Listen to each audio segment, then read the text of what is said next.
The sky has long been a fascination, a realm of the gods, and civilizations have been building toward it for centuries. But a skyscraper is an altogether modern idea, made possible by modern technologies. Skyscrapers are really an American invention. The first use of the word was around the 1880s. They were office buildings that concentrated a workforce. They employ technologies like the elevator, like steel construction, to build very efficiently and to pile a lot of space onto a small piece of land. By using steel frames for structural support rather than heavy masonry walls, architects were able to get creative.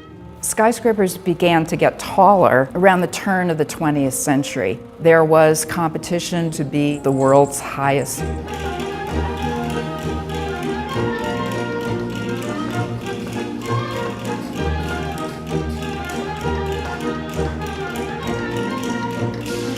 And that pinnacle tower becomes so intimately connected with modernity. Skyscraper hitching post for the great airliners of tomorrow. The Empire State Building never actually moored glimpse, but it gave that aspiration. After World War II, a new kind of technology of glass allows for the curtain wall. Windows you could open made way for giant glass walls. They gave more floor space and natural light, but fresh air was shut out and replaced with air conditioning.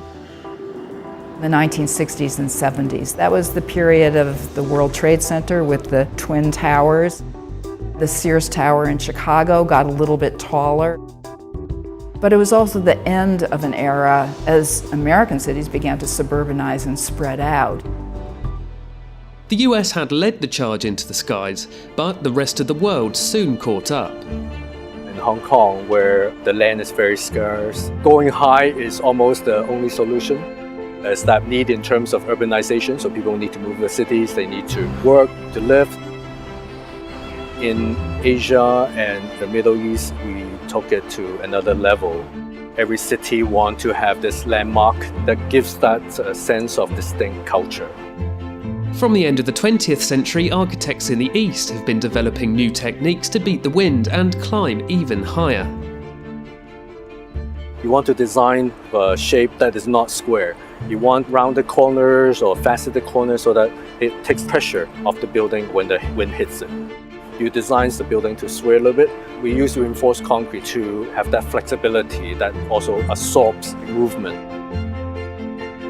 The Taipei 101 used a step design, cut out corners and a 700-ton suspended dampener to help it withstand typhoons and earthquakes. But it was Dubai's Burj Khalifa that redefined Supertall. Its exaggerated tapered shape, ability to flex up to 6 feet at its top and a double-layered outer skin help it to counter desert storms and extreme heat. To build the world's tallest tower is a great demonstration of technological know-how, as well as wealth, of course. But the vanguard of architects has been very focused on sustainability. We want to design something that's as sustainable as possible in terms of the spaces, the use of materials. Tall buildings is sustainable where we can have a lot of people in a small footprint, but we all understand that building in itself is taking resources from the earth.